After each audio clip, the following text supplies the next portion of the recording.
RCTV Internacional no se hace responsable por los conceptos, opiniones, comentarios y o actividades emitidas o realizadas por las personas que participan en este programa.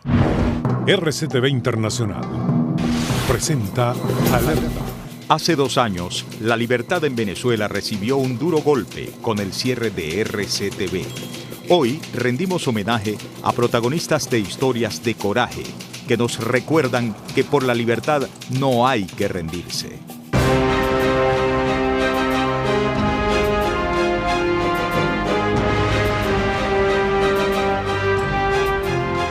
Año 1958, la dictadura de Marcos Pérez Jiménez llegaba a su fin, gracias a quienes libraron batallas desde la resistencia y nunca se doblegaron ni se dieron por vencidos en la lucha por sus sueños de tener una patria libre. Hoy veremos cómo familias enteras pagaron muy caro el precio de la libertad.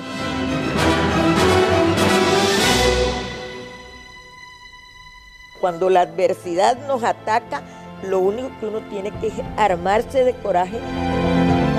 Las casas de mi familia eran allanadas y perseguidas y ahí no había chance de nada. La juventud de ahora desconoce lo que es la persecución política, no sabe lo que es estar en la cárcel, no sabe lo que son las torturas, no sabe lo que es perseguir a los niños. El precio de la libertad. Pedro Serra e Isabel Carmona se conocieron en la lucha clandestina contra el régimen del dictador Marcos Pérez Jiménez. Imagínate lo que significó para nosotros desde la adolescencia conocer el sacrificio de la libertad. Yo estuve presa, Alexandra, cuando tenía 17 años, fue mi primera prisión en la cárcel de mujeres de San Carlos, en el estado Cojedes. En el año 1957, Isabel cae presa por tercera vez y es enviada a la cárcel Modelo. Para entonces, tenía 2 hijos y estaba embarazada. En ese momento, su esposo también fue detenido. Se despidieron con un compromiso. Solo tuvimos la oportunidad de decirnos no delatar, y efectivamente así fue. No valió la tortura ni la amenaza psicológica y cruenta del maltrato, de la violencia, de aquel cuerpo represivo, inescrupuloso, sin valores éticos, que nos persiguió y nos llevó hasta el final. No valió nada de eso para el temple de nosotros. Fíjate, Isabel, tú estabas en estado, tú estabas esperando un hijo. ¿Cuántos meses tenías tú de embarazo? No, yo tenía como 1 mes y medio de estar en estado. Pero ya lo sabías cuando entraste presa. Ya yo iba con características de mujer en barrigona. Lo dijiste, lo anunciaste. Y ellos lo sabían. Entonces, de todas maneras, ellos no tenían nada que ver con eso. Pero Pedro y yo estábamos comprometidos con una lucha de la cual no íbamos a devolvernos. Nos llevan presos y 2 de nuestros hijos muy chiquitos, uno de 1 año y medio y el otro de 3 años, quedan sin rumbo porque se llevan a su papá y a su mamá. Entonces tuvimos la fortuna de que una tía y sus hijas se conmovieron y los tomaron para mantenerlos y llevarlos mientras estábamos en la prisión. Pero yo no supe de Pedro, ni él supo de mí. Cuando llegamos a la Seguridad Nacional, tomamos caminos diferentes. Yo no supe más de él. A mí me tuvieron un tiempo en la cárcel Modelo de Caracas y de allí me trasladaron a la cárcel de Los Teques. Allá pasó el tiempo incomunicados. ¿Cuánto tiempo, por ejemplo? No sabíamos de nadie. Bueno, pudo haber sido 1 mes, 2 meses. Lo cierto del caso es que por fin tengo noticias de que Pedro fue llevado a la cárcel de Ciudad Bolívar.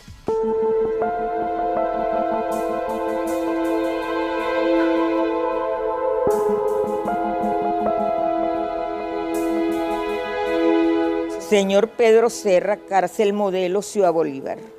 Mi querido Chipito, no podrás medir la infinita emoción que tu telegrama me produjo. Casi habría presentido que algún día tu mensaje de afectuosa ternura estaría conmigo. Es posible que esta carta no lleve la armonía ni el orden lógico que corresponde a las personas como nosotros.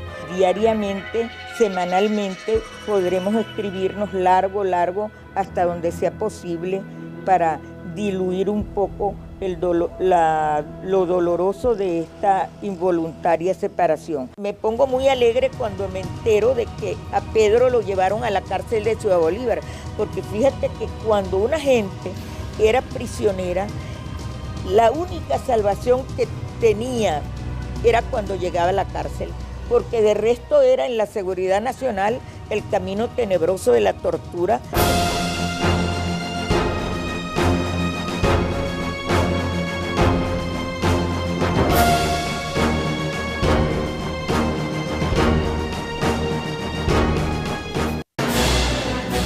La lucha clandestina contra la dictadura de Marcos Pérez Jiménez dejó familias marcadas para siempre. Al igual que muchas otras mujeres, Isabel Carmona de Serra, junto con su esposo Pedro, estuvo en la resistencia. Durante esta lucha se conocieron, se casaron, tuvieron 2 hijos y cuando esperaban el tercero, ambos cayeron presos. Cuando llegó el momento de dar a luz, la salud de Isabel se tornó delicada. Yo presentaba un cuadro peligrosísimo. Ahí me trasladan desde la cárcel al Hospital de Los Teques, custodiada rigurosamente por el Cuerpo de Seguridad Nacional. Hasta que por fin a las 8 de la mañana del día siguiente que llegó el médico y una enfermera se me montó encima para empujar el niño porque yo lo entraba y salía y no lo podía dar a luz.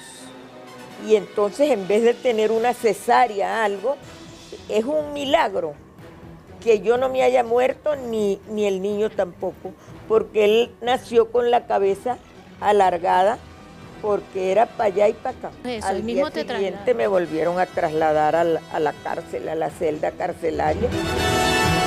Aquí dice Pedro Serra, cárcel modelo. Envanecida nacimiento, hermoso hijo, 4 kilos 53 centímetros, conmigo tu recuerdo, horas más dramáticas su nacimiento. Anhelo disfrutes plenamente su dulce mensaje. Espero tus palabras con mi amor, Isabel. Cómo era Pedro indispensable que estuviera allí acompañándome, y entonces el dolor de saber que él estaba preso, que no me podía ayudar en aquella hora, pero a la vez la necesidad de yo salvar mi hijo y de pensar en los otros. Yo no me podía morir, yo tenía que vivir. Y entonces el dolor se mezcla con el coraje, porque tú no puedes rendirte ni siquiera en el derecho a parir el niño. Tienes que parirlo, tienes que vivir para salvarlo y tienes a la vez que pensar que hay otros que te están esperando también.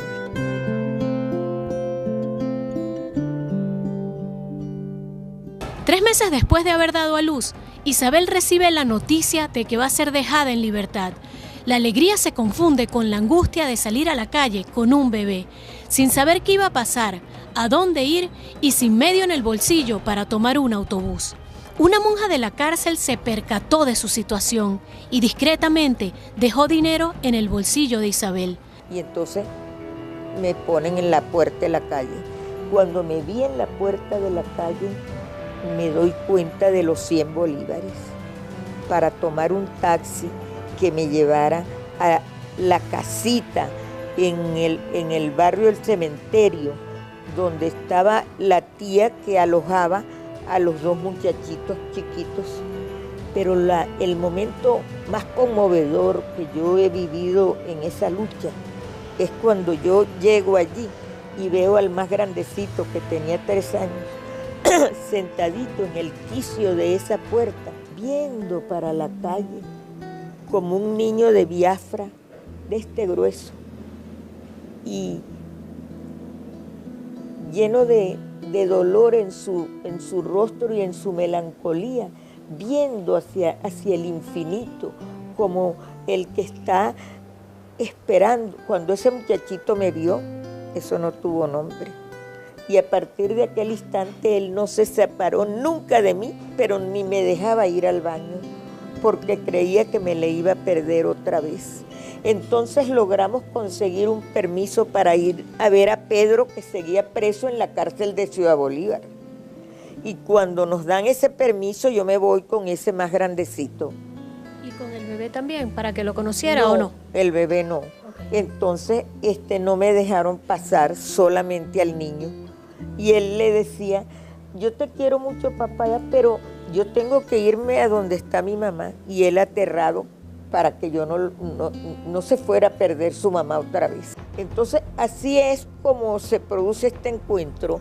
El que era de año y medio no me reconoció. Los pobrecitos no conocían casi nada, estaban como tristes.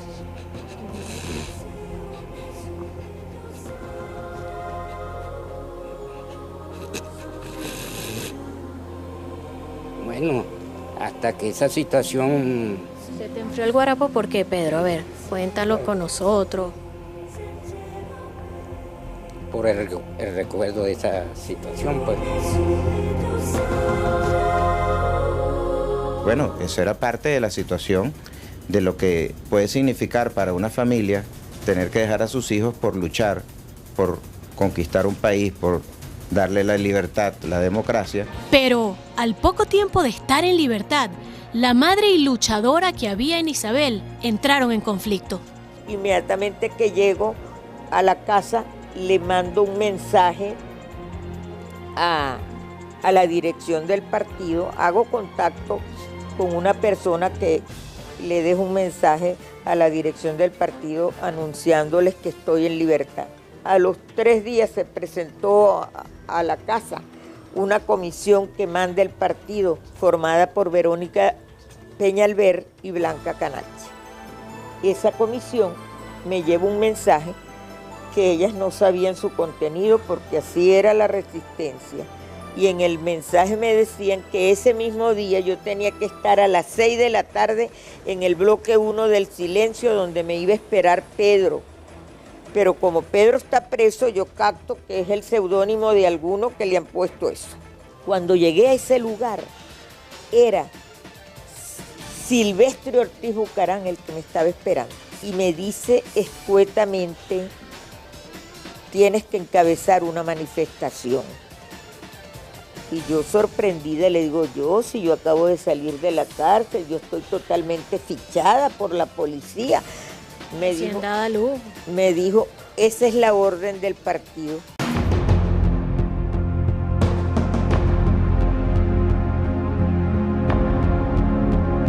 Se me plantea el dilema de seguir luchando por esa libertad que era indispensable para que ellos vivieran y se formaran libres, o rendirme ante la dictadura. A pocos días de haber salido en libertad, el Partido Acción Democrática había encargado a Isabel convocar una marcha, lo que podría significar su regreso a la cárcel. Yo me detuve un segundo para pensar, tengo 10 años resistiendo y cumpliendo las misiones más heroicas sin quebrarme. Pero si yo fallo en este instante, lo único que se recordará es, se quebró al final. Entonces, eso también es un mensaje para ustedes jóvenes. En las horas críticas de la vida hay que cobrar el coraje para tomar la decisión más sabia. Yo comprendí que esa era la suerte final de mi vida de combatiente.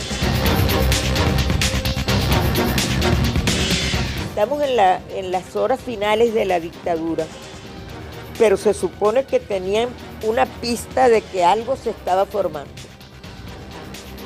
Cuando él me da las dos consignas, la seguridad nacional o a quemar el Heraldo, y me dice que la manifestación es ya, lo único que yo hago es atravesar la calle como si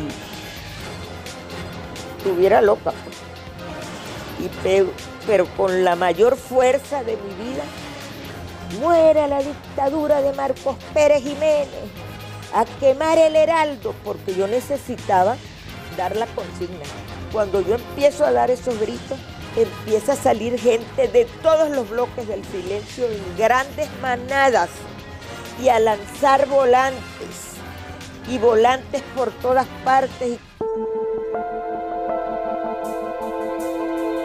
La responsable fui yo de esa lucha, porque la manifestación, puedo decirles que fue más de 5.000 personas. Aquello fue una multitud impresionante.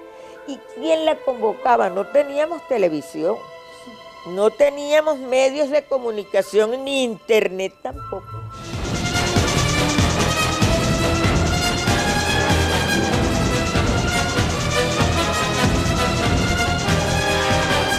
Bueno, mi papá sale de la cárcel, viene con los zapatos en la mano, y yo le pregunto, papá, ¿por qué no te pones los zapatos? Y él me dice, no, no te preocupes, hijo, es que no me sirven. Y yo llego y le abro las trenzas y trato de colocarle los zapatos. Y me dice, hijo, no te preocupes, yo me voy así. Es que no podemos perder tiempo, ya nos tenemos que ir. Y bueno, a mí me causó eso mucha impresión, y fíjate que yo tenía 3 años y todavía lo recuerdo.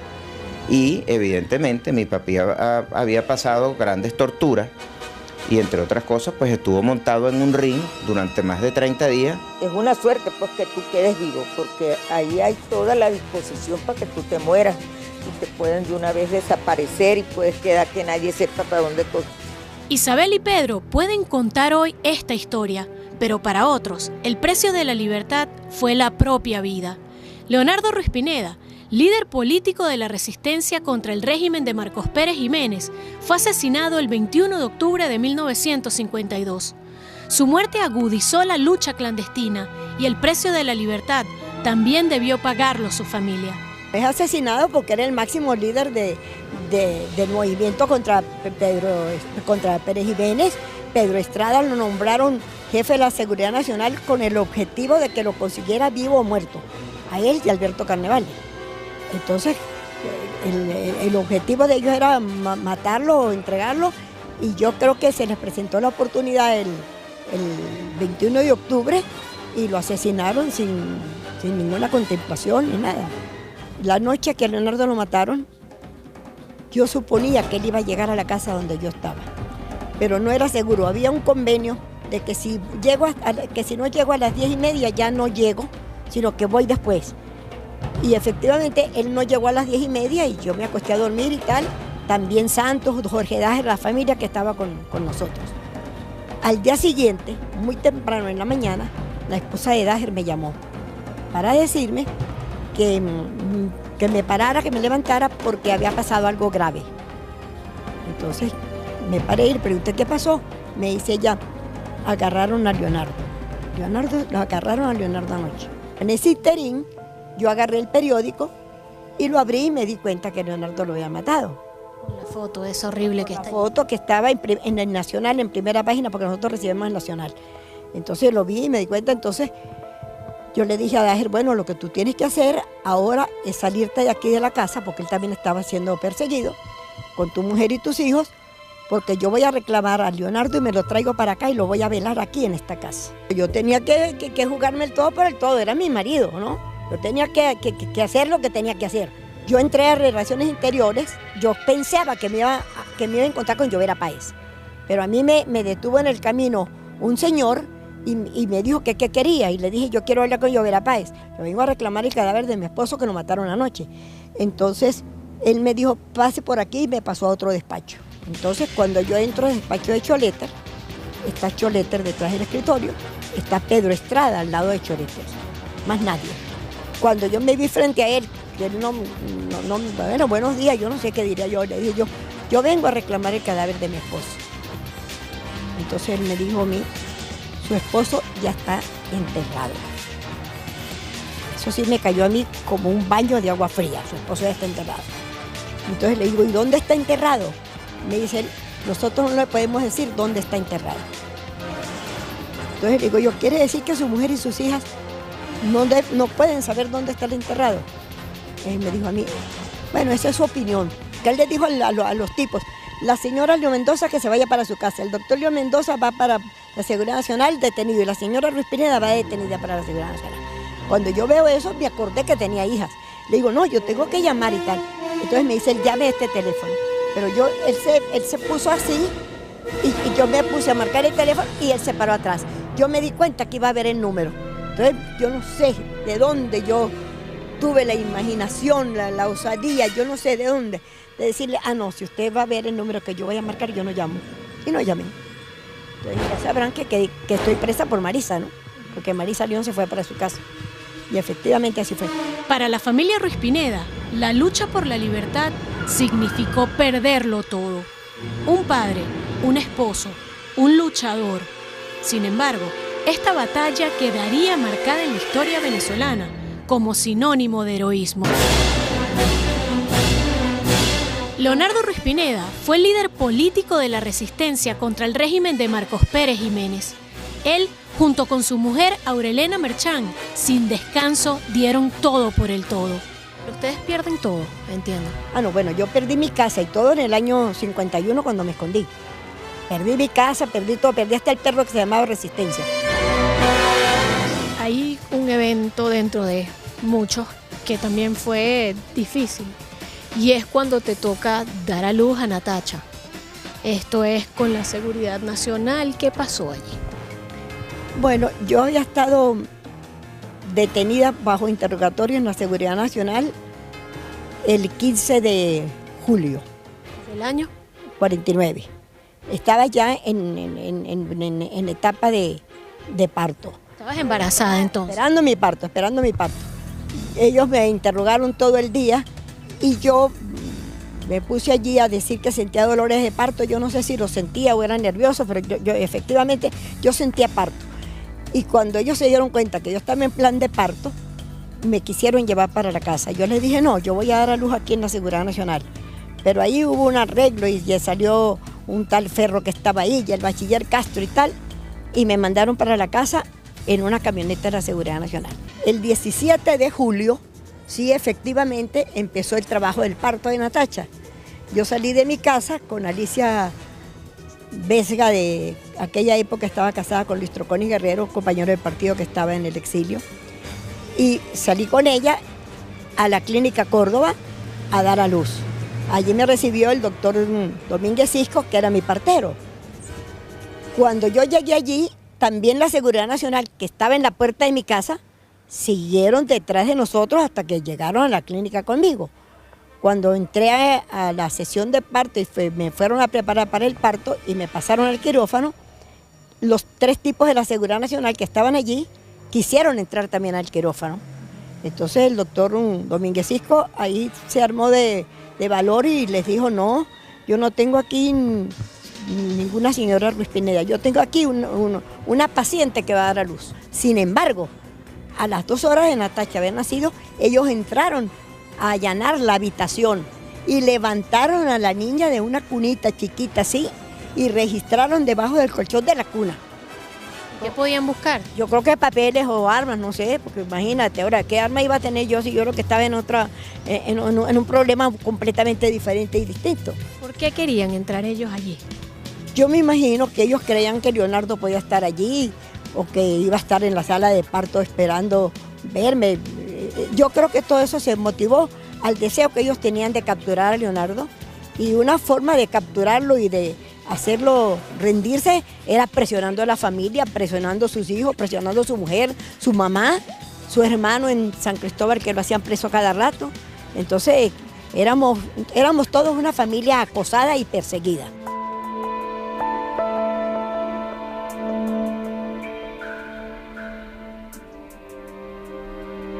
Leonardo tenía una cédula que fue la que enseñó la noche que lo asesinaron a nombre de Eduardo Crespo.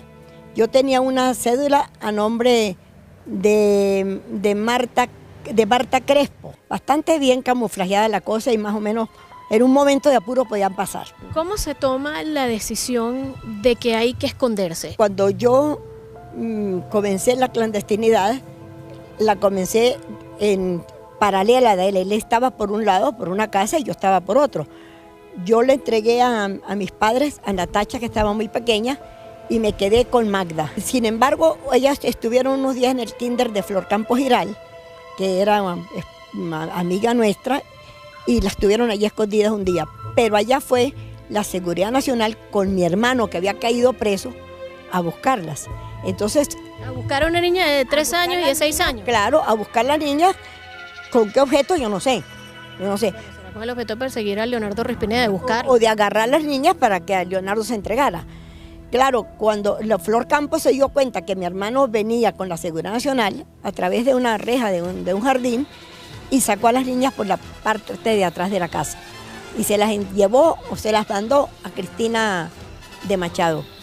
¿Estos son todos que amigos de la clandestinidad? Todos amigos de la clandestinidad, gente que nos ayudó en toda forma. Y el padre de José Enrique Machado, gente joven que todavía está porque ya sus padres murieron. Y Cristina tuvo a Magda en su casa escondida 3 o 4 días vestida de niñito, porque como ella tenía únicamente varones, la vistió de hombre y le cortó el pelo para tenerla allí. Brincamos las dos por distintas casas hasta que resolvimos que teníamos que, en alguna forma, solucionar el problema. Entonces el problema se creía que se iba a solucionar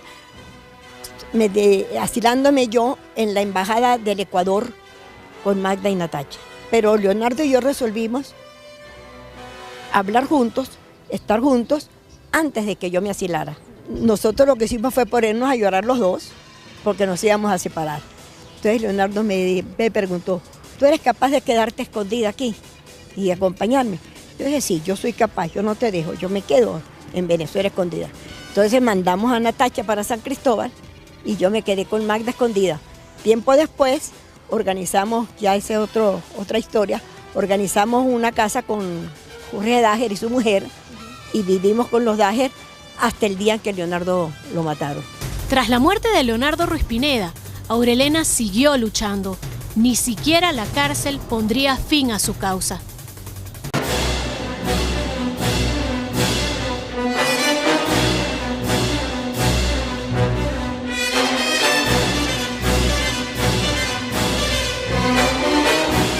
En la lucha por la libertad contra el régimen de Marcos Pérez Jiménez, son muchos los héroes que dieron su vida por la resistencia. Esta causa dejó consigo viudas, huérfanos y familias en el exilio. Aurelena Merchán, viuda de Leonardo Ruiz Pineda, es un claro ejemplo de lo que una mujer contemple es capaz de hacer por la libertad. Tú vas a reclamar el cadáver de Leonardo Ruiz Pineda, te dicen que quedas presa, te llevan a la Seguridad Nacional, te interrogan. ¿Qué pasa contigo en la cárcel? Llegué a la Modelo, y en la Modelo me echaron una registrada de películas, me hicieron quitar la ropa y eso, una mujer. Y me llevaron a la dirección para entregarme al director de la cárcel con las instrucciones de que me dejaran comunicado. Yo en la cárcel Modelo sí caí de verdad en un estado de depresión, porque ya estaba pues sola, estaba con René, podía llorar con ella, podía quejarme con ella.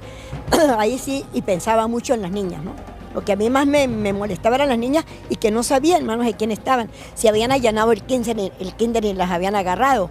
Yo siempre pensaba que la Seguridad Nacional me las iba a violar. Entonces yo vivía pendiente de las niñas. Y la angustia mía fue muy grande por las niñas hasta que Alberto Carnevale me mandó un mensaje que decía: las niñas están en manos seguras y en buenas manos. Ni siquiera la cárcel era capaz de callar los gritos de libertad en Aurelena. Tú planeaste tu fuga de la cárcel Modelo. No, yo no la planeé, la planeó el partido. Como a René y a mí no nos soltaban, no nos exilaban, nada. Entonces, en 2 oportunidades nos hicieron preparar la maleta, vestirnos y todo, y nos dejaron con los crespos hechos. No sé. Entonces Alberto mandó una nota que decía que había posibilidades de planear una fuga con éxito, que si estábamos dispuestas a fugarnos. Yo dije que sí, René dijo también que sí. Nosotros dijimos que sí las dos. Y metimos en el lío a Ulises, mi hermano, ¿no? Porque yo no me iba a fugar de la cárcel y a mi hermano. Entonces nos íbamos a fugar los 3. Y efectivamente, a un cuarto para las 12 de la noche, vino Brunicelli, que estaba recién graduado de militar, y nos sacó de la celda y nos llevó al sitio donde estaba la Guardia Nacional arriba. Allá arriba nos encontramos con los militares que estaban presos con nosotros. Bueno, presos con nosotros no, cerca de nosotros, en una reja distante, pero teníamos comunicación, nos podíamos ver con ellos. Nos dieron la orden de que saliéramos Ulises, René y yo. Ulises, René y yo salimos hasta la puerta de la cárcel Modelo. Y estábamos, yo miré así, yo vi el carro con Santos Gómez adentro, esperándonos, el carro prendido. Yo sabía que era el carro santo porque ya teníamos todos los datos. Pero en el momento que íbamos a salir, el Guardia Nacional se puso difícil con Brunicelli y dijo que no hay tal, y le dio el dedo a un timbre que sonó horriblemente por toda la cárcel, y entonces empezó a salir la Guardia Nacional y empezó a salir la gente de la Seguridad Nacional que estaba ahí, todo el mundo, y nosotros nos metimos en un baño los tres a ver qué pasaba hasta que salimos por nuestra cuenta, porque entonces ahí sí nos llevaron a la celda, nos separaron de todos y nos metieron lo que nosotros llamamos en la cárcel Yale. Yale era las cerraduras Yale. Entonces nos pasaron Yale y nos tuvieron sin comida, sin agua y sin nada, como 4 días totalmente incomunicadas hasta que llegaron a interrogarnos. ¿Cómo sale de la cárcel? Fue Laureano Vallenilla a la cárcel a visitarnos a René y a mí y a participarnos que nosotros íbamos a salir al exilio en el curso de estos días, sin decir qué fecha. Como 3 días después fue Pedro Estrada a decirnos que nos íbamos tal día. Nos fijaron una fecha que no fue la fecha en que salimos. Creo que nos fijaron el 28 de enero y nosotros nos salimos el 28 de enero. Entonces yo le dije a Pedro Estrada, yo salgo si salgo con mis hijas, mi suegra y mi hermano. Entonces él me dijo, eso lo vamos a estudiar. Él habló por teléfono con alguien y tal, al rato dijo que sí, que eso era posible.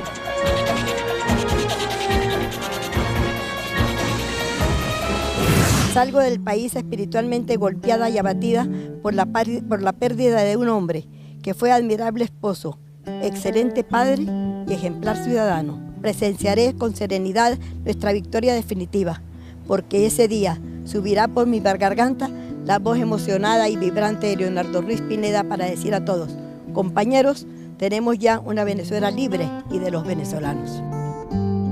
La Seguridad Nacional los llevó. La Nacional los llevó hasta adentro y nos entregó al capitán y a la aeromoza y eso, y después entraron las niñas y todos los demás pasajeros. Cuando llegamos a España, llegamos a un hotel, ya llegamos exilados, doña Rosa Pineda, la mamá de Leonardo, Ulises Merchán, mi hermano, Magda, Natacha y yo.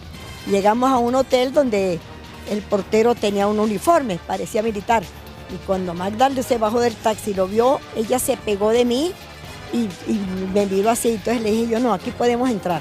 Y cuando llegamos al hotel, que pasamos por el tipo que estaba uniformado sin ningún problema, cuando llegamos adentro me dice a mí, ¿y aquí cómo nos vamos a llamar? Del exilio perdimos todo, pero en el exilio cada quien con el esfuerzo de uno y el esfuerzo de los demás se vuelve a rehacer la vida. ¿Tanto sacrificio vale la pena por la libertad? Sí vale la pena. Sí valen la pena los sacrificios por la libertad. Mis hijas quedaron huérfanas de padre. El partido perdió un dirigente, pero hubo un ejemplo heroico por luchar, por no dejarse dominar por la dictadura, por la fuerza, y yo creo que ese ejemplo es algo que la gente de ahora tiene que tomar en cuenta y tiene que seguir adelante. El temple de la mujer venezolana que no se rinde nunca. Fíjate que a nosotros nos toca porque la resistencia duró 10 años. El 23 de enero no es una fecha, que ese día hicimos un gesto, no, el 23 de enero es el resultado de una larga lucha de resistencia que duró 10 años, donde cayeron mártires, donde cayeron figuras esclarecidas del pensamiento digno del país, pero donde una juventud se aceró para combatir aquella dictadura tan grave. Para cerrar el programa, yo siempre converso con mis televidentes y es explicarles que sí, que efectivamente tú eres mi abuela, la mamá. Yo estoy muy orgullosa de que sea mi nieta y estoy muy orgullosa de mis 2 hijas. La mamá de mi mamá y contigo, abuela. Quiero terminar este programa diciendo que sin duda alguna es una gran responsabilidad, es difícil luchar por la libertad, pero la libertad va, abuela, porque tengamos oportunidades de trabajar, de salir todos adelante. Esta es una realidad de Venezuela y nuestro compromiso inquebrantable es llevársela. Soy Alexandra Velandia y los espero con un nuevo Alerta.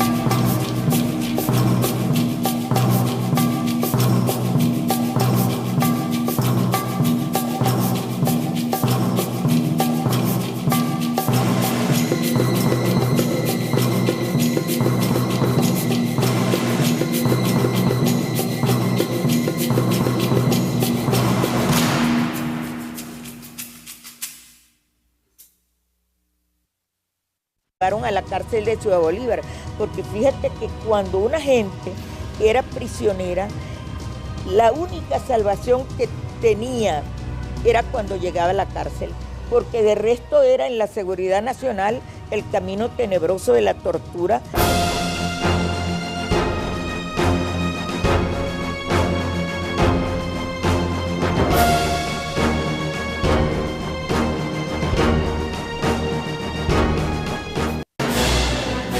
La lucha clandestina contra la dictadura de Marcos Pérez Jiménez dejó familias marcadas para siempre.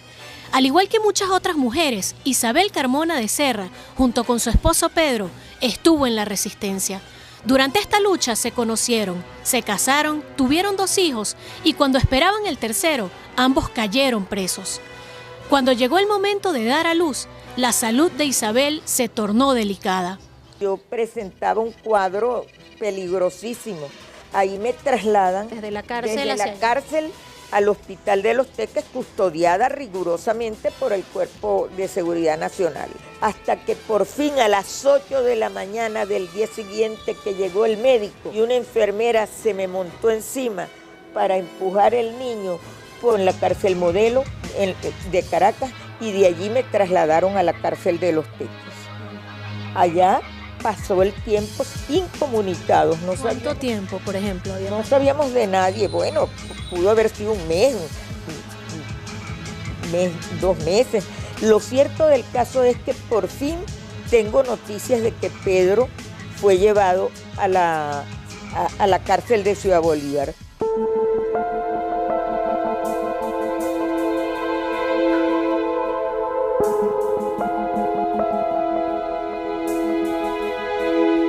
Señor Pedro Serra, cárcel Modelo, Ciudad Bolívar. Mi querido Chipito, no podrás medir la infinita emoción que tu telegrama me produjo. Casi habría presentido que algún día tu mensaje de afectuosa ternura estaría conmigo.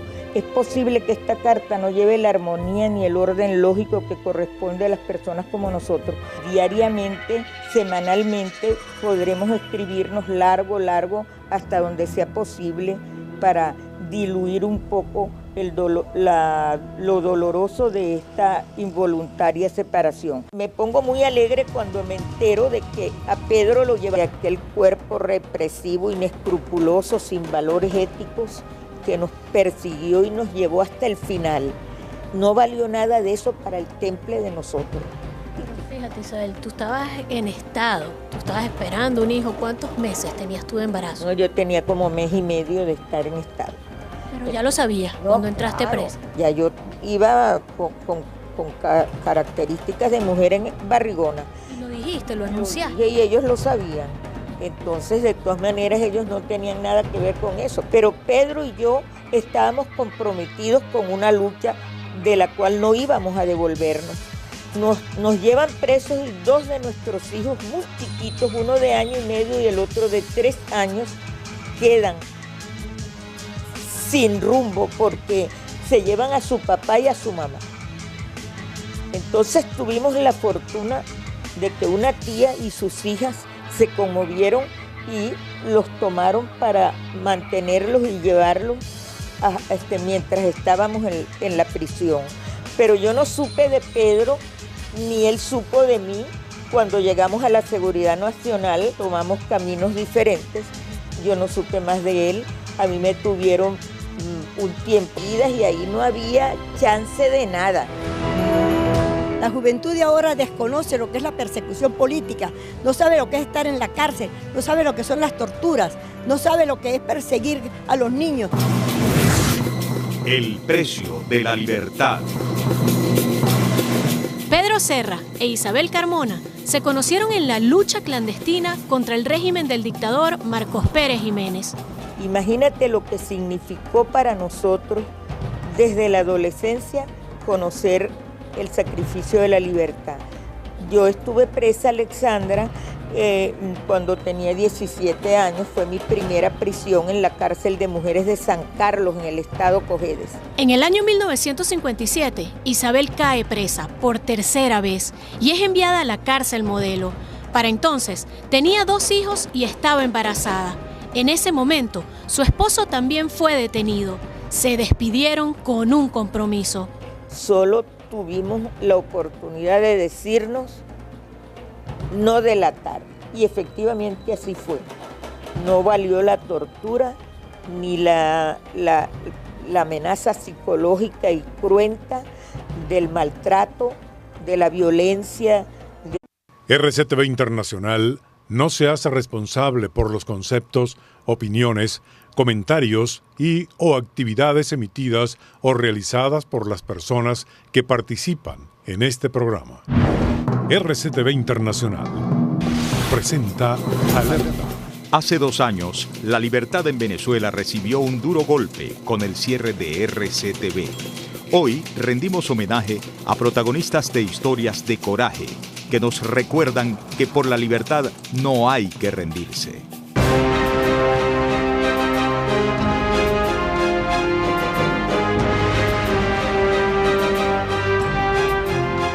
Año 1958. La dictadura de Marcos Pérez Jiménez llegaba a su fin, gracias a quienes libraron batallas desde la resistencia y nunca se doblegaron ni se dieron por vencidos en la lucha por sus sueños de tener una patria libre.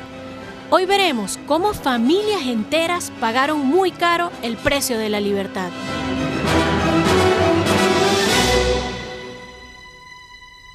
Cuando la adversidad nos ataca, lo único que uno tiene que es armarse de coraje. Las casas de mi familia eran allanadas y perfectas.